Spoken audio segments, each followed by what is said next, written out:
Kembali di Apa Kabar Indonesia Pagi, pemirsa. Presiden Prabowo Subianto mulai melakukan perombakan Kabinet Merah Putih di hari ke-122 masa pemerintahannya.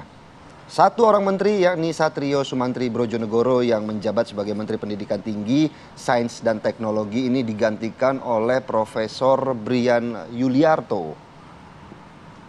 Brian sendiri diketahui sebagai seorang peneliti nanoteknologi dan kuantum serta calon wakil rektor di Institut Teknologi Bandung. Presiden Prabowo Subianto juga melantik dan mengambil sumpah sejumlah pejabat, antara lain ada Kepala Badan Pengawas Keuangan dan Pembangunan BPKP Muhammad Yusuf Ateh, yang sebelumnya menjabat sebagai pelaksana tugas Kepala BPKP serta Wakil Kepala BPKP Agustina Arumsari.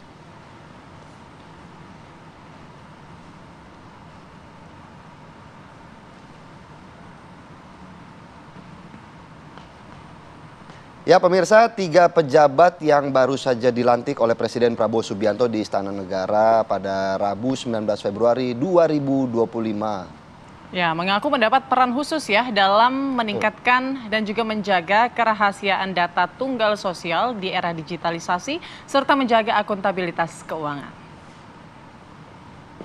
Memang ditugaskan untuk membangun data tunggal sosial ekonomi nasional, untuk mengelola dan memutakhirkan dari data tunggal sosial ekonomi nasional tersebut. Terima kasih. Terima kasih.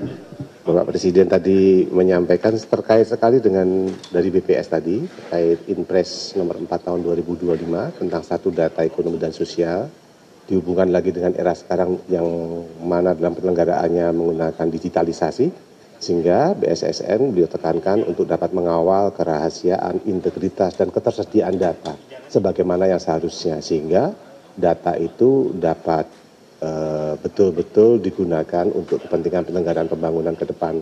Karena seperti yang lalu-lalu arahannya ada perbedaan data, dengan harapannya dengan adanya satu data ini semua punya referensi yang sama seperti yang disampaikan oleh Ibu Kepala BPS tadi. Terima kasih.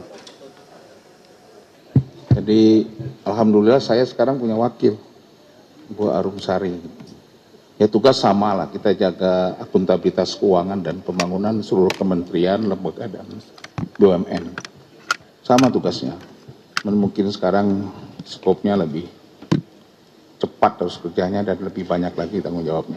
Itu aja. Ya pemirsa, tadi kita sudah menyimak bagaimana 2 paket pengantar dialog kita di pagi hari ini. Ini yang Putri pingin tahu banget gitu ya. Apa sih arti dari kata pidatonya Pak Presiden Prabowo Subianto soal dablek, bandel, Nah, ya terjawab. kan? Apakah ini terjawab di kemarin. sini?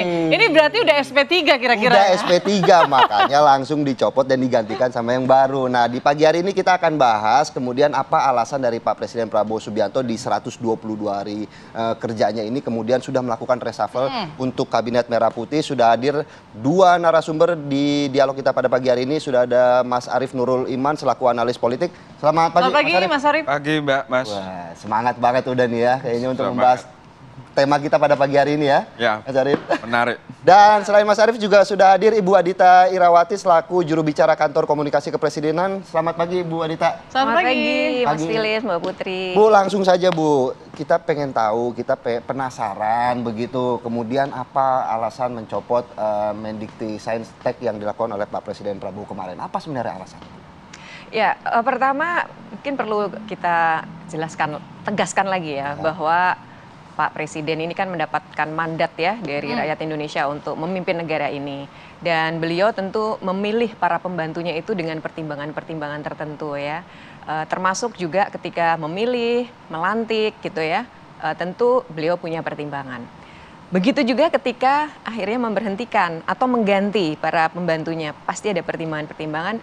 Yang utama tentu bagaimana agar para pembantunya ini bisa bersama-sama satu rel, satu arah untuk mencapai perwujudan dari visi mewujudkan Indonesia Emas, kan begitu ya. Di bawahnya ada misi, ada program, dan ini program semua kalau kita lihat dari Pak Prabowo ini kan banyak sekali yang fokusnya kepada kualitas sumber daya manusia. Tentunya termasuk di sektor pendidikan dan spesifik lagi pendidikan tinggi. Artinya apa? Beliau tentu berharap sangat tinggi ya kepada pembantunya untuk bisa membawa Indonesia ini ke sana gitu. Ya, ini kan sinyal-sinyal Pak Prabowo sebelumnya kan pernyataannya di ruang publik soal ada yang dablek gitu, bandel dan ada perlawanan. Ini maksudnya salah satunya begitu? Itu beliau yang tahu ya. Tetapi bahwasannya beliau memang sudah selalu dalam berbagai kesempatan. Bisa dilihat ya ketika bertemu dengan berbagai komunitas atau dalam berbagai acara selalu menegaskan kabinet ini harus solid ya. Dan untuk solid semua harus satu visi, satu misi gitu ya. Dan juga tadi bagaimana kemudian program atau kebijakan dari pemerintah itu harus betul-betul pro rakyat dan tidak menyusahkan rakyat begitu. Nah, kalau kemudian ada policy-policy yang malah justru membuat masyarakat kebingungan, resah, nah ini berarti tanda-tandanya kan berarti nggak searah begitu. Tapi kan ini kan baru, artinya kan ini kan baru 4 bulan, lebih dikit begitu ya, artinya Bu 122 hari. Apakah kemudian bisa dilakukan evaluasi secara kinerja, secara keseluruhan sehingga langsung dicopot atau seperti apa? Saya rasa 4 bulan itu bukan waktu yang kurang cukup ya untuk melakukan evaluasi. Apalagi beliau pasti punya mekanisme penilaian sendiri kepada pembantunya ya. Dan 4 bulan ini mungkin beliau sudah mengamati dari awal ya. Dan tentu salah satunya juga melihat respon masyarakat. Itu sudah jelas. Pasti beliau juga mempertimbangkan. Berarti aksi unjuk rasa pegawai Kemendikti hingga mahasiswa ini jadi pertimbangannya Pak Prabowo. Bisa jadi salah satu ini itu ya.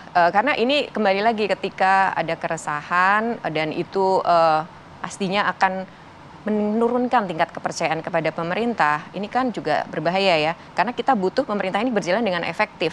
Dan berjalan dengan efektif adalah dengan mendapatkan dukungan dan kepercayaan masyarakat. Beberapa waktu yang lalu pemerintah sudah mendapatkan tingkat kepercayaan yang cukup tinggi gitu. Nah, ini bagaimana menjaga amanah ini agar bisa berkelanjutan. Begitu ya. Jadi maka ketika ada mungkin pembantunya atau ada komponen yang dianggap ini bisa merusak atau bisa mengganggu kepercayaan masyarakat, pasti beliau akan. Baik, Mas Arief, reshuffle ini salah satu upaya menjaga kepercayaan masyarakat. Bagaimana Mas Arief melihat reshuffle yang baru dilakukan ini? Ya, reshuffle yang dilakukan oleh Presiden Prabowo Subianto yang dilakukan kemarin tentu boleh jadi menjawab persoalan atau ekspektasi masyarakat, tetapi tidak sepenuhnya menjawab ekspektasi masyarakat. Karena hanya satu menteri yang kemudian diganti dengan ekspektasinya berapa? Tokoh baru atau menteri baru. Kalau kita lihat dari kinerja Kabinet Merah Putih, tentu ada beberapa menteri yang mendapat sorotan publik, menuai kontroversi, dan saya kira juga dari hitung-hitung kalkulasi politik juga layak diganti atau di reshuffle.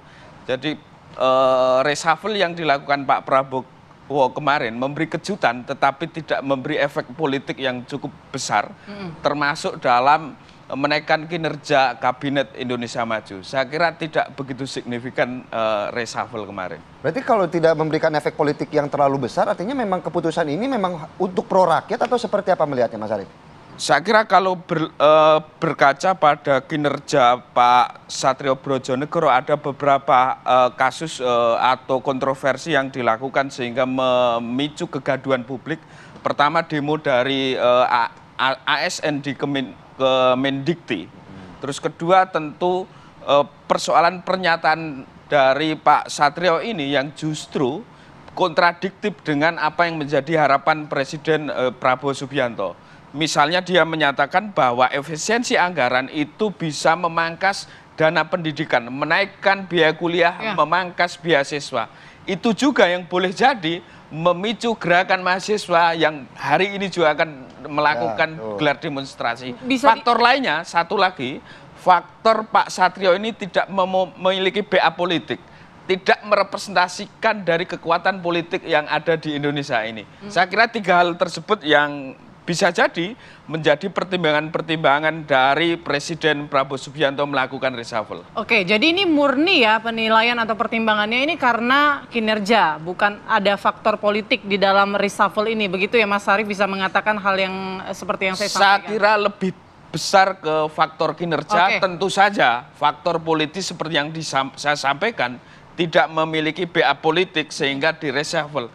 Karena ada beberapa menteri yang kontroversial tetapi memiliki BA politik juga tidak di-reshuffle. Nah, itu mungkin nanti Bu Adita yang jawab ya. Adakah menteri lainnya juga yang akan diganti kira-kira gambarannya? Karena kan memang sudah sinyal-sinyal terus disampaikan oleh Pak Prabowo ya. Begitu Tapi kita akan ya. bahas di segmen selanjutnya. Tetaplah di Apa Kabar Indonesia Pagi.